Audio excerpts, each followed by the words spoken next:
Olá, seja muito bem-vindo a mais uma edição do nosso programa Debate CMM, aqui pela tela da TV Câmara no canal 6.3. Nós estamos também nas redes sociais da Câmara Municipal de Manaus.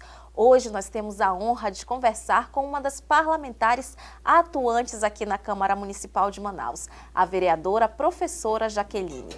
Advogada e pedagoga, a professora Jaqueline está atualmente em seu 4º mandato consecutivo como vereadora, marcada pela defesa da educação pública, dos direitos das mulheres, da saúde, da zona rural e da justiça social. Atualmente, a vereadora é vice-presidente da Comissão de Educação, presidente da Comissão de Defesa e Proteção dos Direitos da Mulher e procuradora especial da Mulher na Câmara Municipal de Manaus. Nós vamos conversar agora sobre sua trajetória política e entender um pouco mais da construção de um mandato com foco no coletivo, nas comunidades e nos direitos fundamentais. Vereadora, seja muito bem-vinda ao nosso programa. Obrigada pelo convite. Boa tarde a todos, né? A senhora está no 4º mandato consecutivo como vereadora. O que mudou no seu olhar desde o início até hoje? Olha, quando a gente entra na política, você tem aquela percepção de que você vai poder mudar muita coisa, né? Poder mudar o mundo, transformar realmente. Você consegue mudar, mas é muito frustrante você ver que não pode ir além de fazer leis, né? A gente faz as leis, mas a gente não pode mudar, às vezes a pessoa não quer uma lei, ela quer uma infraestrutura, ela quer um resultado do Poder Executivo. E as pessoas, às vezes, ele não entendem que você tem um limite. O Poder Legislativo, ele faz a lei, como o próprio nome já diz, leges, né? E aí existe essa cobrança social porque eles precisam muito de infraestrutura, de apoio social. E aí é frustrante porque você não tem um poder de resolução, né? Que a gente não tenha na mão a caneta que você pode assinar. Vou resolver já o problema da tua falta de água, vou resolver o problema da tua a escola que não está adequada. A gente fiscaliza, faz indicação, encaminha para o Poder Executivo, mas nem sempre a gente obtém a resposta que a gente queria. Então, e demora, porque o tempo, as pessoas quando querem, elas querem para ontem, e a gente não consegue resolver, porque a gestão pública, ela tem um passo a passo, né? Ela tem o devido processo legal e demora. Então, não é como você, é privado, você tira do bolso, paga e resolve, né? No serviço público, ele é diferenciado, e as pessoas às vezes não entendem que a gente não pode fazer além da nossa competência. E isso é frustrante, porque você deixa as pessoas sem esperança e falando mal do político, né? Ah, não resolve nada, não faz nada. A gente tem limitações e é importante entender que existe 3 poderes, né? O judiciário, o legislativo e o executivo. Quem executa obra, no próprio nome já diz, executar vem de executivo. Quem faz, quem tem o dinheiro, né? A gente só tem o poder de pedir, de indicar, de fazer um instrumento legal, né, ou denunciar. Então é importante a população saber que nós temos um mandato que nem tudo a gente pode, porque político pode tudo, eles acham, né? E a gente é criminalizado em função disso, né? Muitos acham que a gente pode fazer tudo que é ilegal, tudo que é imoral, né? E é importante a gente começar a esclarecer para a população que nós temos limite, a nossa competência vai até determinado espaço, né? E que a gente também se frustra, que a gente se coloca no lugar daquele comunitário, daquela mãe que não tem vaga na escola, daquela gestante que está precisando de um leito para se internar, para ter seu bebê com segurança, para ter o UTI com garantias, né, de sair lá bem. Então tudo isso também frustra a gente, ainda mais a gente que é mulher, que eu sou mãe também, passei pelas a minha dificuldade quando a gente tem os filhos da gente. A gente trabalhou em escola pública, sabe da dificuldade de ter vaga para todas as crianças, né?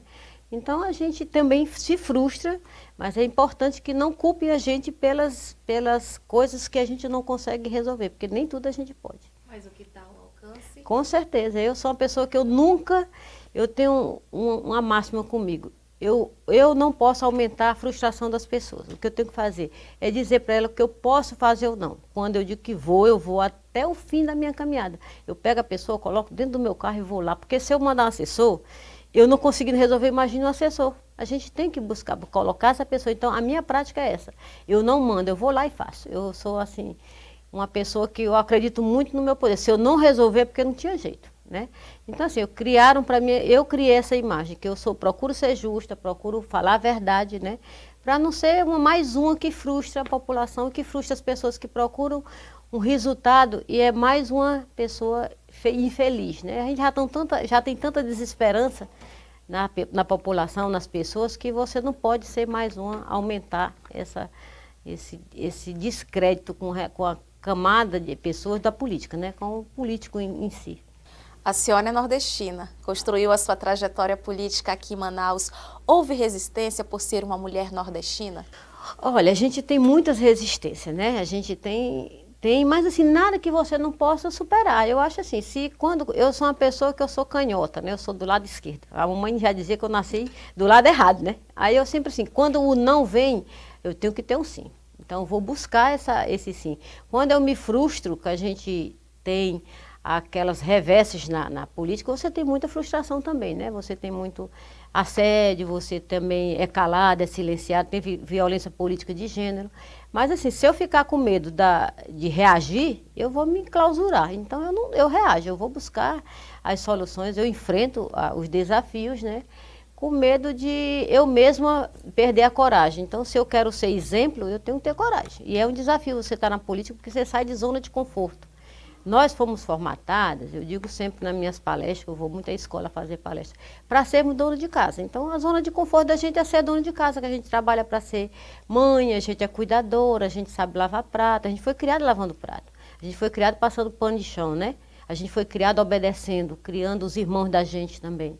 Então, a gente tudo sabe fazer isso com muita maestria. Agora, você entrar na política, aprender a falar, a enfrentar os desafios, o machismo, né, estrutural que tem aí.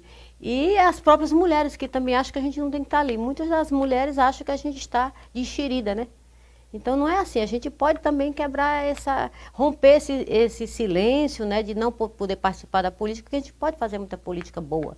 Mulher tem sensibilidade, mulher mais organizada, mulher tem mais tempo de estudo, né? Estatisticamente comprovado, mulher cuida mais, é menos delituosa, né? Você vê que a população carcerária de mulher é infinitamente menor do que a dos homens. Então, por quê? Porque a gente tem medo dos desafios da vida errada, né? Eu digo assim, do descaminho.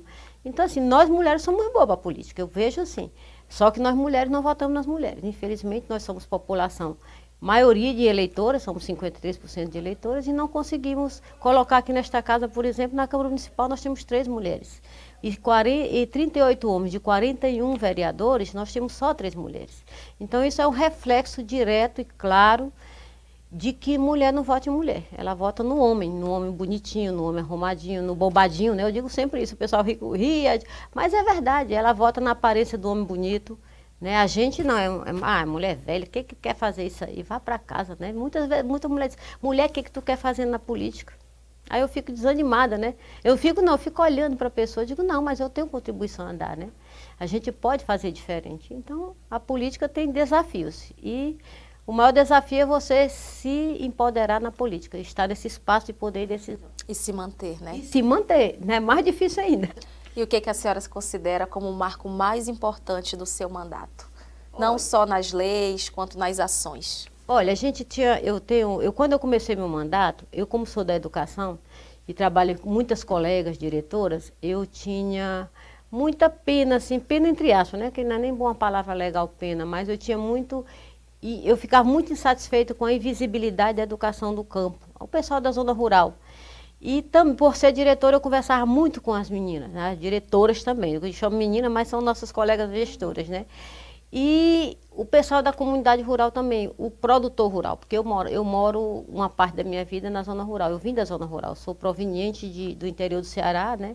E lá eu sou filha de uma mãe agricultora, que eu vi todas as dificuldades, os desafios que ela tinha para sobreviver com 13 filhos, né? E quando tu vai para a zona rural, só muda geograficamente, mas as dificuldades são as mesmas, né? E aí eu voltei muito para a educação rural, bati muito, fiz um discurso muito acirrado com relação à invisibilidade dessa área, né? E aí a gente começou a ter uma resposta. A resposta é o que hoje nós temos escolas bem estruturadas, com boa infraestrutura, o ar-condicionado que tinha aqui na cidade não tinha na zona rural, porque acha que o sol de lá é diferente, né? Acho que o pessoal, não, o sol daqui é mais frio. Não, o sol tá perto do rio, lá tem água, lá não tem calor. Tudo é a mesma coisa da cidade. A diferença é que lá eles não tinham a mínima condição de dar uma aula boa, né, de ter uma escola agradável para o aluno como para o professor. E aí a gente foi lutando com isso. E hoje nós temos escola com condicionadores de ar nas salas todas, nós temos escola com quadra, não são todas, mas a gente vai evoluindo. Estamos minimizando o problema da zona rural. Hoje a prefeitura olha, o Poder Executivo já olha para a zona rural.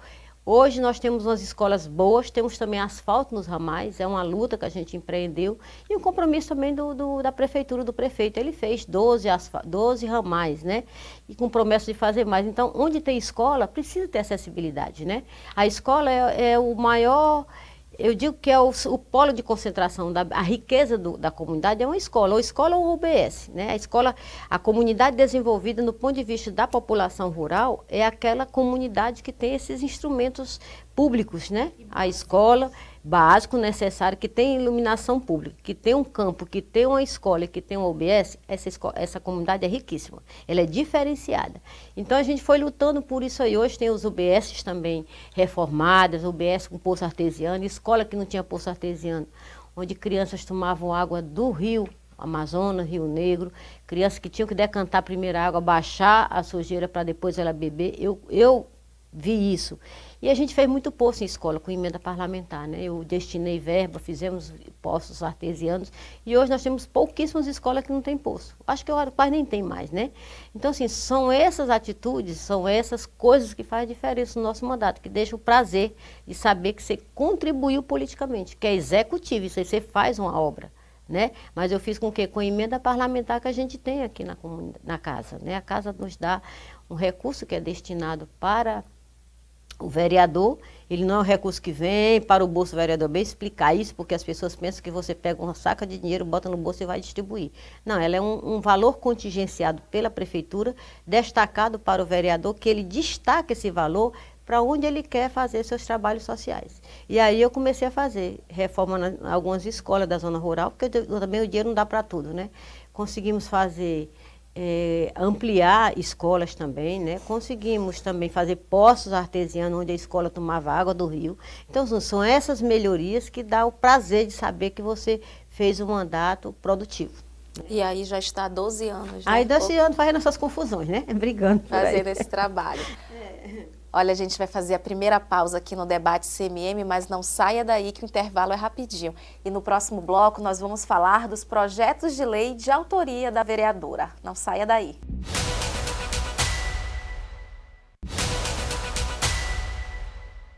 Estamos de volta com o seu debate CMM. Eu já te convido a acompanhar os canais de comunicação da Câmara Municipal de Manaus. Fique por dentro de tudo o que acontece no Legislativo Municipal e detalhes da atuação dos parlamentares você fica sabendo aqui no nosso programa.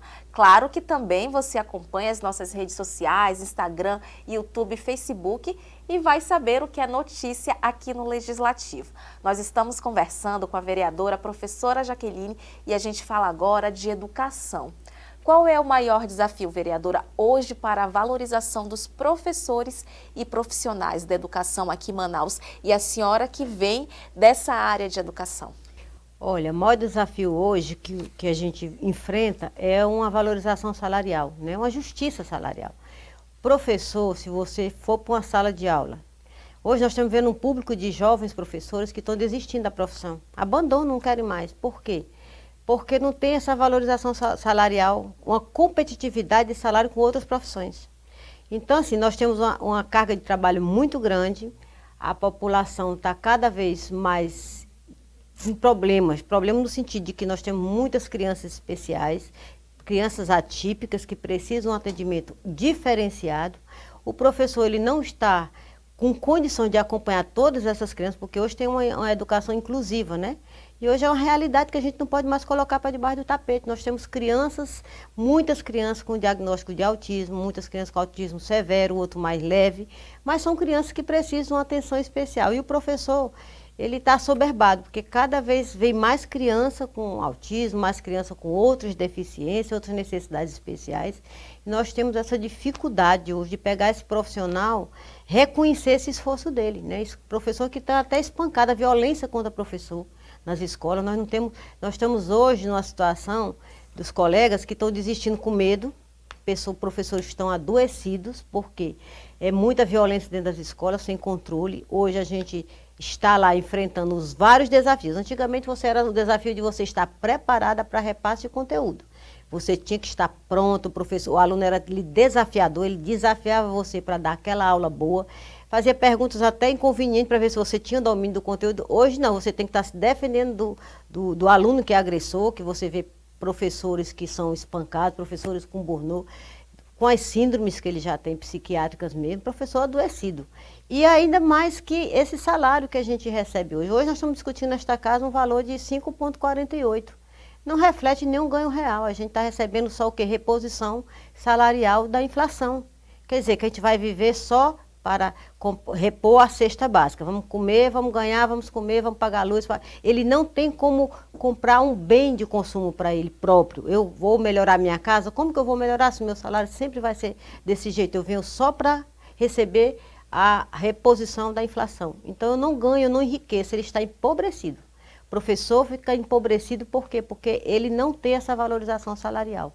Então a gente luta aqui nesta casa também para reconhecer essa valorização salarial. A gente dá aqui diploma, fala honraria para professor, porque isso também é valorização do profissional. A questão da infraestrutura nas escolas também é muito importante, mas o professor precisa ter essa valorização salarial. Nós estamos assim há anos recebendo 5 ponto alguma coisa, 4 ponto alguma coisa, que não vai nunca melhorar a sua vida. O professor se aposenta ao longo de 25 anos, ele tem um salário de 2 mil e pouco, 3 mil e pouco, né? Então, assim, quem é um profissional que deu a sua contribuição, fez a transformação social, porque o papel do professor vai além do conhecimento, ele também é, em vários momentos, ele é mãe, ele é pai, ele é psicólogo, ele é delegado de polícia civil, porque ele vai apartar briga, ele vai fazer assistência social, porque ele vai na casa daquele menino que abandonou a escola, por que não vem para a escola? Nós fazemos muito isso, eu digo isso porque eu vivi essa realidade como gestora de escola. Eu fui diretora de várias escolas, fui do Fábio Lucena aqui no Nova Esperança, no bairro da Paz, a Escola Nossa Senhora da Paz, e me orgulho muito da minha trajetória. Lá no Marli Garganta, então, quantas intervenções eu tive que fazer com a família, eu gestora, né? Mas aí o professor também, esse problema sai do professor chegando à gestão. E aí a gente vai se junto e vamos resolver esse problema. Então, o professor, enquanto não tiver esse reconhecimento, nós temos um sério problema. Professores desestimulados, professores com problemas de saúde, né? Professores que vão ser estímulo de dar uma boa aula, porque você não vê que não existe uma valorização, né? Professores inseguros por conta da segurança pública que não funciona, professores acuados também, que você vai para uma escola, sabe que ali na frente tem uma boca de fumo, tem o traficante que se tu não mexer com ele, tu não entra mais na escola. Eu escuto áudio de professores que pediram remoção. Aí eu não vou ficar mais lá não, porque já foi ameaçado, porque não pode dizer que a criança, cobrar o dever de casa da criança, a tarefinha, porque o pai não gosta, aí o pai ameaça mandar áudios para os grupos de professores, porque hoje nós temos assim grupos de escola, né? O WhatsApp agora serve para isso também, o grupo de comunicação do professor com as mães. E aí você escuta áudio de professores apavorados que o pai mandou, que ele vai tomar providências, é aquela história do lei do o caos, né? Está virando um caos. Então, assim, nós temos muitos problemas, mas o maior problema hoje é essa falta de valorização salarial. Eu vejo que o professor está empobrecendo. Eu estou na magistério há 42 anos e eu acho que cada vez está piorando. E nós temos recursos contingenciados pelo governo federal, nós temos Fundeb, nós temos outras formas de valorização.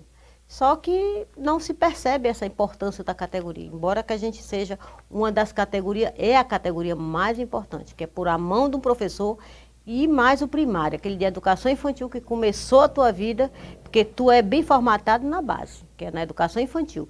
Quando tu chega adulto, tu já está com alicerce, tu já está alicerçado. Então, esse professor de educação infantil não é valorizado, o professor de ensino médio não é valorizado, né? A gente precisa ter esse olhar, né, sensível dos executivos em geral, para que a gente possa valorizar o profissional, fazer um estudo de como a gente pode melhorar, porque enquanto tiver de reposição salarial, o professor vai empobrecer e nunca vai dar para ele ser uma pessoa que vai ter o direito de ter seus bens próprios, né? Aposenta, mora de aluguel, aí vai empobrecendo, né? É uma roda sem fim. Uma outra causa que a senhora defende bastante é do direito das mulheres. A senhora preside uma comissão e a senhora tem muitas leis. A senhora, por exemplo, é autora de mais de 60 leis que estão em vigor. É um trabalho, às vezes a gente pode até pensar, são muitas leis, mas é mais importante ainda quando essas leis são cumpridas, e é um trabalho que a senhora vem desenvolvendo ao longo dessa sua trajetória política. É uma causa que a senhora faz questão de defender e de estar presente. É verdade. Eu, quando entrei nesta casa, no meu primeiro mandato, eu assumi umas comissões que eu acho que são pertinentes. Primeiro, você é mulher e a gente se identificar com a causa, né, pelo gênero. E eu sempre fui uma pessoa que eu vivi muitas frustrações, porque você tem a violência psicológica que às vezes você não se dá conta que aquilo é uma violência, né? Nós temos uma abordagem diferenciada do machismo. A gente pensa que o homem gritar com a gente é normal. Normalizou, a gente normalizou muitas atitudes. Quando você começa a estudar, né, se aprofundar nas leis, começa a buscar o conhecimento técnico, você percebe que você era até você, a sua mãe, as suas irmãs são vítimas de violência, o seu grupo do seu entorno, né? E aí eu comecei a tentar clarear isso, porque assim, você pensa que a violência contra a mulher é só aquela violência do espancamento. Ali já é a violência final, ali já é a reta final. Começa por outras atitudes, né? Por exemplo, o chamar a mulher de gorda, já é uma violência psicológica, que o marido acha que aquilo é uma brincadeira. Olha, tu tá muito gorda, tu tá assim. Então você já começa a ser violentada emocionalmente sem se dar conta. Eu digo sempre aos meus alunos, desculpe, quando eu vou para as escolas fazer uma palestra sobre violência contra a mulher, a gente escuta muito no Nordeste, quando a gente faz 30 anos, digamos assim, vou te trocar por duas de 15. Já é uma violência contra a idade da gente, né? Quer dizer que a gente já passou da idade e a gente não merece mais estar ali naquele casamento. Eu escutava muito isso e achava normal, e todo mundo ria que achava que era uma piada. Mas assim, é uma forma subliminar de sofrer violência psicológica, né? A mulher começa a baixar a sua autoestima. E muitas delas normalizam. É como puxar o cabelo, o coleguinha puxa o cabelo da coleguinha na escola. Aquilo já é um comportamento que precisa ser olhado. Né? O comportamento violento de um menino que pode, se não houver um freio, pode aumentar para outras violências maiores. Né? O assassinato, o homicídio, o feminicídio, né? Porque não é nem... hoje nós temos uma lei própria, nós temos várias leis de proteção à mulher. Então, a gente tem que começar a estudar o que é violência patrimonial, psicológica, física, moral, né? Sexual, porque a violência sexual existe dentro de um casamento. Engraçado que muita gente acha que casou, é obrigação da mulher viver maritalmente e ter uma relação sexual com o marido a hora que ele quiser. Tem que ser um ato consensual, né? A gente explica na lei, eu fico sempre falando isso porque é uma temática muito cheia de tabu, né? A pessoa, mas a professora Jaqueline fala que não, o casamento é um contrato de vontades, né? Eu quero casar contigo, eu estou com vontade, vamos casar. A gente se ama. Mas não quer dizer que a partir do que a mulher casou, aquilo ali, ela é um objeto para o homem. Ela é uma propriedade. Ela não, ela continua sendo a pessoa que ela era, com um nome a mais se ela quiser botar, porque nem a lei mais obriga você a aumentar o seu sobrenome, né? Hoje você pode continuar com o nome de solteira, só que tem que estar casada no registro certo de casamento, né? Então, assim, muitos homens acham, porque eu casei, agora nós temos que cumprir todas as obrigações, então tem que ser ato de consensual. Então, existe violência sexual dentro do casamento que muitas mulheres pensam que é normal, se é obrigação, né, ter aquele ato com o marido. Então, se for sem vontade, sem o consentimento, já é um ato sexual, é violência sexual, dentro da Lei Maria da Penha, né? Que é claro, a gente tem que... Por isso que é bom estudar, né? A gente lê todas nos mínimos detalhes para entender, compreender e poder exercer o direito de se negar aquilo que ela acha que é violência, que ela entende, que ela aprendeu que é violência. A gente vai fazer mais uma pausa no debate CMM e daqui a pouco a gente volta a conversar com a vereadora professora Jaqueline. Não saia daí.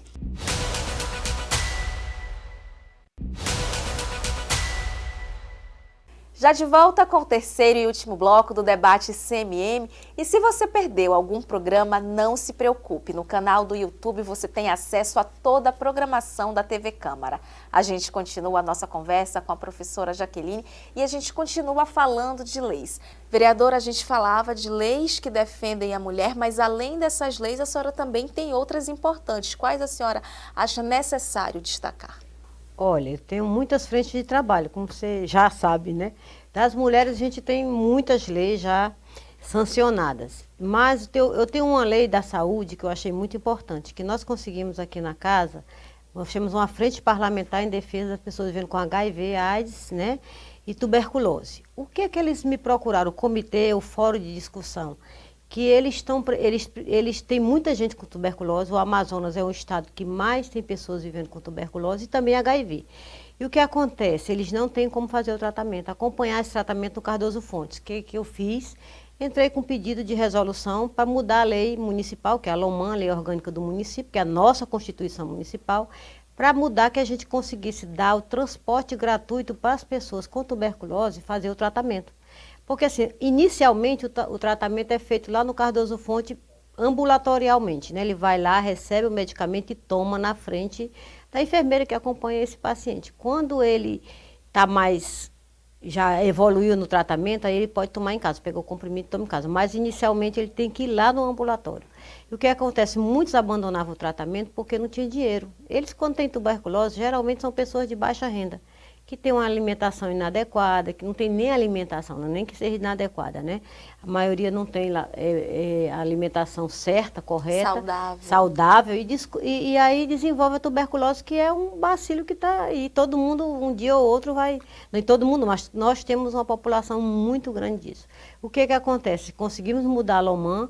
Hoje nós temos o transporte gratuito para a pessoa que está em tratamento de tuberculose. Enquanto durar o tratamento, ela tem o transporte gratuito. Então, isso melhorou o quê? A condição dessa pessoa fazer o tratamento, diminuiu a quantidade de óbitos, muitos não abandonam, ficam resistentes a medicamento e aí não consegue mais se curar. Então, o que acontece? Vai a óbito. Nós estamos com esse projeto, né? Tivemos essa luz, né? Que eu digo que é uma lei que você pode pegar o laudo com o médico te dá o laudo, você vai no IMMU, tira a carteira, passa fácil e trabalha, faz o seu tratamento. Enquanto durar o tratamento, ele tem gratuidade no transporte coletivo. Então, isso é um ganho, assim, imensurável e é difícil você mudar a LOMAN. Então, eu até agradeço os meus pais, porque na época todo mundo vota, eles gostam muito eles me respeitam muito. Meus colegas aqui, eu digo que eu tenho grandes colegas aqui, grandes amigos também. E aí, quando a gente convence da importância, eles votam sem problema.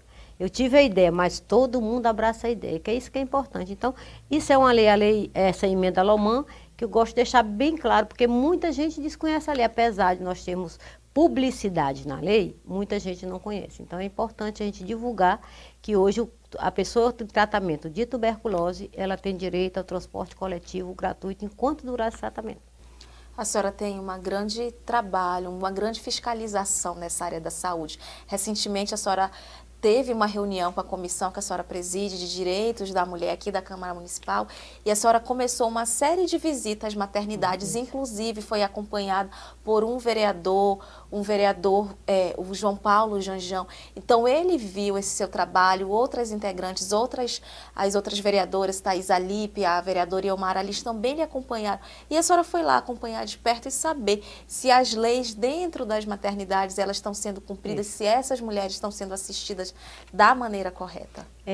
Eu tenho uma lei também que ela é o direito ao acompanhante no pré-parto, no parto e no pós-parto. O que acontece? Quando eu visitava as maternidades, a gente observava que as mulheres ficavam constrangidas, elas queriam, tem que ter um acompanhante. Por exemplo, quem faz cesariana, a mulher que faz cesariana, ela não consegue se levantar só.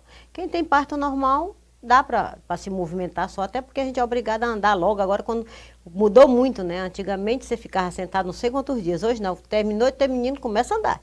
Cesariana da mesma forma, só que tu precisa se levantar. Como é que tu vai toda ponteada? Eu digo porque eu tive 3 filhos. E eu vivi essa experiência. Eu precisava de uma pessoa para me levantar e me deitar de volta quando eu queria ir ao banheiro, né? A gente tinha que dar uma caminhada no quarto para não ter embolia. As pernas têm que estar em movimentação e tudo. E aí eu senti dificuldade, porque eu não tinha um acompanhante, o meu marido não podia ficar comigo, e eu não tinha, e também não tinha essa permissão legal. Hoje é obrigatório ter um acompanhante, pode ser o marido, pode ser o companheiro. Antigamente era só mais mulher, hoje não, pode ser o marido, pode ser o seu companheiro, pode ser o seu vizinho, né? Então, o hospital dizia que não tinha estrutura, mas tem que garantir essa estrutura, porque a gente que está lá, naquele momento de muita felicidade que é ter um filho, mas também muito momento de muitas dificuldades, muito desafio, muita dor. Não é só ter um menino que tudo passa. A dor e a delícia, né? A dor e a delícia de ser o que a gente é, né? Mãe. Então, nesse momento eu vi as dificuldades. Digo, olha, vamos fazer uma lei. Tem também a violência obstétrica, né? Que a gente também tem casos de mulheres que sofrem violência, chega lá, não é bem tratado pelos profissionais, dizendo que eu sou uma pessoa que defende os profissionais da saúde, mas tem aquele profissional também que às vezes está ali com os seus problemas, suas frustrações e trata mal uma mulher grávida, né? Então temos depoimentos também de maus tratos, né? Quer dizer que isso é a regra, isso é a exceção. Né, deixar claro, porque senão os profissionais da saúde vão ser, daqui a pouco, todo mundo joga pedra na gente também. Mas eu digo que a gente tem que ter esse olhar sensível. E eu criei essa lei e a gente fiscaliza para ver se na prática está acontecendo, porque muita mulher chega lá com aquela bolsinha com a criança. Ali assim, menino não perde a hora para sair, menino gosta de nascer de noite, né? Ou pessoal para gostar de nascer de noite. Eu recebo muito ligação, professora, eu estou com dor de parto aqui, onde é que eu vou ficar? Eu digo, bora já ali na Moura Tapajós. Eu mesmo acompanho. Eu gosto dessa parte de fazer, de acompanhar as mulheres, né? E a gente consegue arranjar leito, a gente consegue facilitar, muitos não tem nem às vezes, o próprio enxoval estava despreparado, o menino se antecipou, né? E a gente vai fazendo essa política de ajudar a outra, né? Não é a política partidária, é uma política de se colocar no lugar da outra, de sentir aquela dor que já senti também, né? E eu sei como é que é aquilo, que diz que é normal, mas não é natural, mas não é normal aquela dor não, eu sempre digo. Então, assim, eu vou lá, eu gosto de ver. E aí a gente foi visitar a Moura Tapajós, a maternidade, ver quantos partos tem por ano.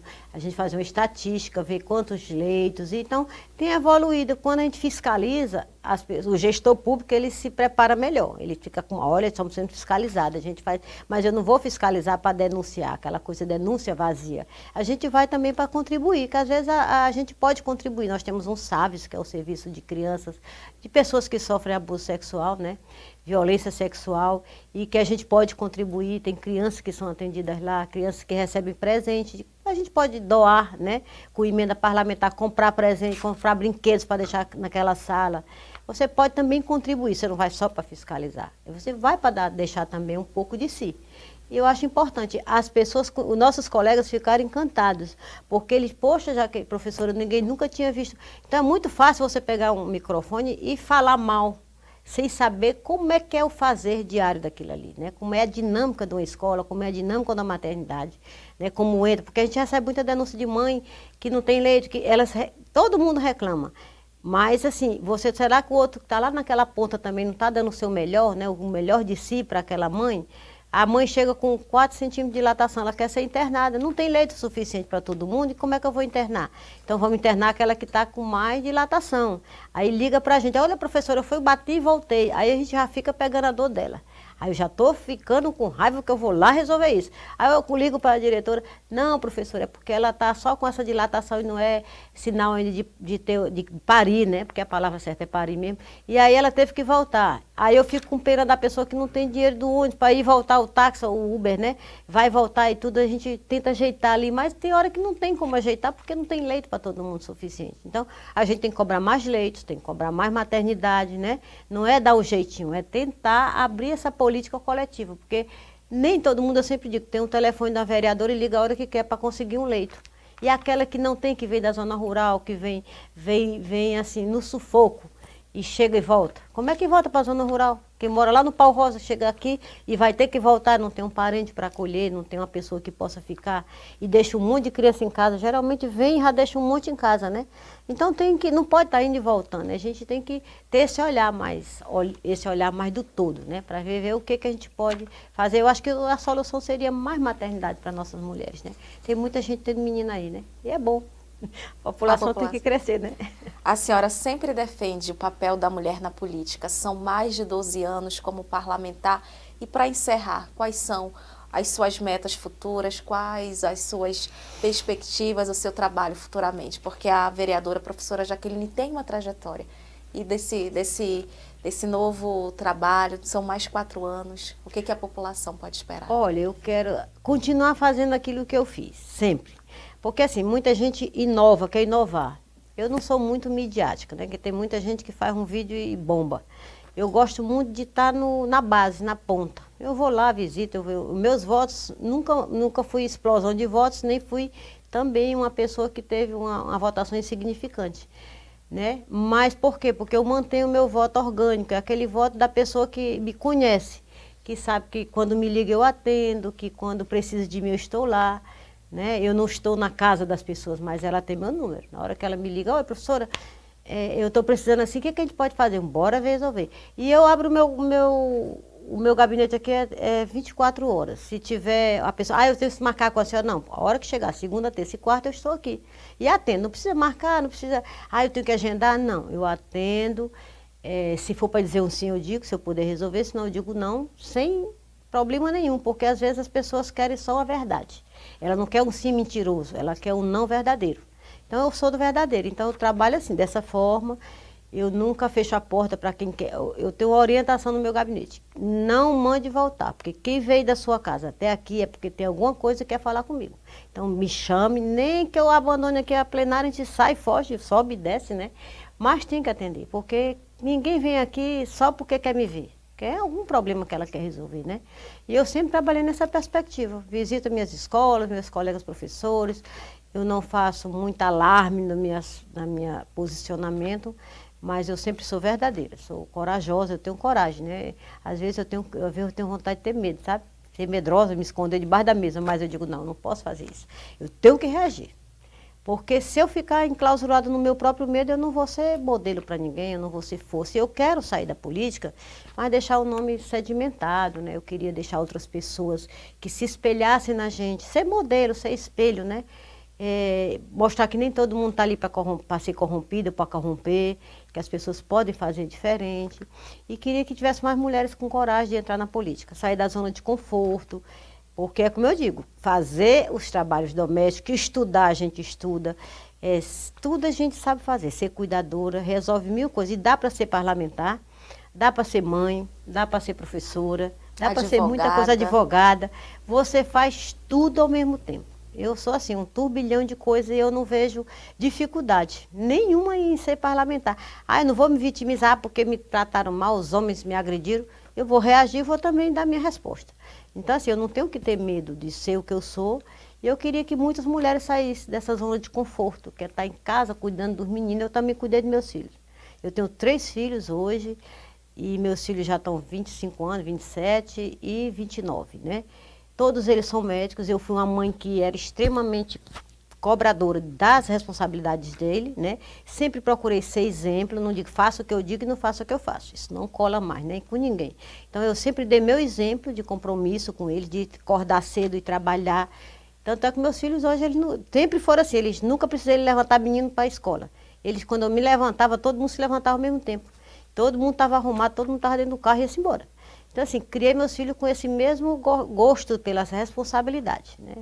Eu sou servidora pública, mas eu sou responsável. Eu cumpro meus horários, eu cumpro meus dias de trabalho, né? Para não criar uma imagem que lá na rua eu sou uma pessoa, em casa eu sou outra. Não, eu procurei ser responsável em tudo na minha vida.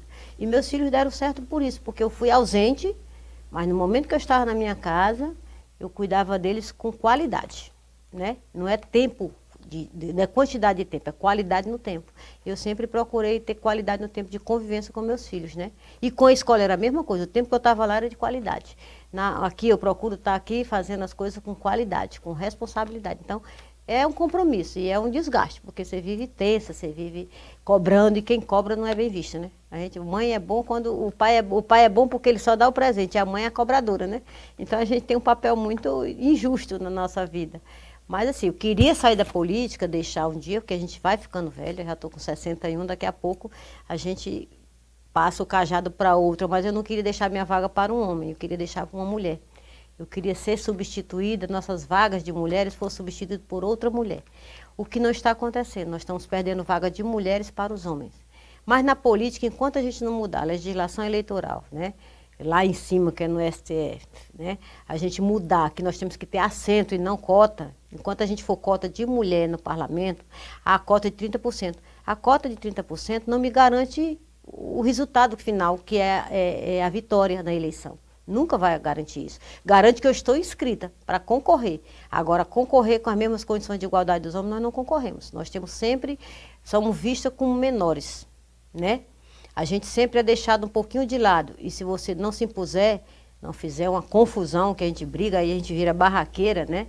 Porque quando a gente briga é barraqueira, quando o cara briga ele é macho, corajoso. O cara é corajoso. Eu não, sou barraqueira. Nós mulheres dizemos isso uma das outras, né? Eu digo isso porque é uma reflexão que eu faço. A mulher quando briga, aquilo é muito barraqueira. Eu já cansei e agora que me chamam aqui, sabe, é de cangaceira. Para não me chamar de barraqueira, de um jeito mais simpático, que eu sou nordestina, né? Cearense, poxa, Jaqueline, tu é uma cangaceira. Mas é um carinho, de uma forma subliminar, de dizer que eu sou meio barraqueira, né? Mas aí eu não me importo não, porque barraca a gente tem que aprender a fazer também, né? Se a gente não fizer, se eu não tivesse feito as minhas brigas, comprado as minhas grandes lutas, eu não estava aqui hoje, né? Eu estava lá em casa ainda lavando uns pratos, que não faz mal. Mas eu queria lavar prato, mas queria ser no parlamento, queria ser professora, queria estudar, porque no interior do Ceará nem escola para a gente ser outra coisa tinha, era para ser professora. E quando tu escolhe ser professora, ou tu gosta da educação, ou tu não teve opção. Eu escolhi porque eu gosto da educação, né? Não foi falta de opção.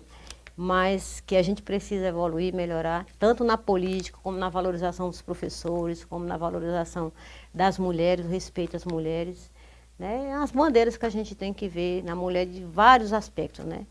Então, a política, ela é a oportunidade que a gente tem de fazer políticas públicas, políticas afirmativas para as mulheres. Por isso que eu digo que tem que ter mulher nos parlamentos.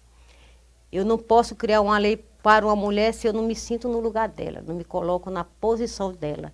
Como é que eu vou sentir a dor do parto se eu nunca fui mãe? O homem não tem essa possibilidade. Como é que eu vou lutar pelo câncer, por mais tomógrafo, mais tratamento por câncer de mama, se eu não tenho câncer de mama? Então a gente tem que se colocar no lugar da outra para a gente sentir essa dor e tentar suavizar a dor. E na política a gente abre muitas portas, muitas possibilidades, né? A gente é uma chave. Eu digo que nós no parlamento somos uma chave. O cara pega a gente, mete nós na porta, a gente abre porta. Eu quero ir com o secretário para resolver uma situação, eu vou lá, levo uma pessoa e abro portas. Então, eu sempre digo que a gente é um office boy de luxo que abre portas com muita mais facilidade. Então, é para isso que está o mandato. Agora, tem que gostar de fazer isso, fazer essa peregrinação e buscar essas soluções, sair da zona de conforto, porque é fácil aqui, é muito bom. A gente está aqui no ar-condicionado, passa um cafezinho, a gente toma, passa uma água, né? Agora, a zona de conforto é aqui. Agora, a zona de guerra é para a zona rural, pegar não sei quantos quilômetros de ramal, subir no barco, subir no barranco, descer aquela seca toda. Então, é essa zona de conforto que a gente tem que buscar, essa zona de guerra, né? Na política, para fazer a diferença. Eu posso dizer que eu conheço todas as comunidades rurais, todas, sem exceção. Todas as escolas da área rural também. Mas isso é o quê? É buscar trabalho. Você vai lá naquela ponta. E eu queria que tivesse outras mulheres fazendo isso, outros homens também, né? Mas eu queria mais mulheres no parlamento, porque sem essa igualdade de gênero, a gente não amplia a democracia, né? A gente tem uma democracia restrita, né? Ainda sofrida. E a gente precisa de mais mulheres no parlamento com compromisso. E compromisso sério, porque temos homens aqui com compromisso sério e temos mulheres com compromisso sério. Só que nós temos uma mostragem muito pequena e insignificante do meu ponto de vista para a representatividade feminina, né? No espaço de poder, que aqui é o poder que a gente tem, o poder legislativo, o poder de proteção para outras mulheres, que a gente faz lei, né? Onde eu faço tantas leis que eu fiz para as mulheres que, se eu for contar, eu nem lembro todas. Mas é muito importante essa representatividade feminina nos parlamentos. Vereadora, que honra tê-la em nosso programa. Muito obrigada pela conversa. Obrigada também. E para você aí de casa que nos acompanhou, muito obrigada pela companhia. Quinta-feira nós estamos de volta às 3 da tarde na tela da sua TV Câmara e também nas redes sociais. Até quinta-feira.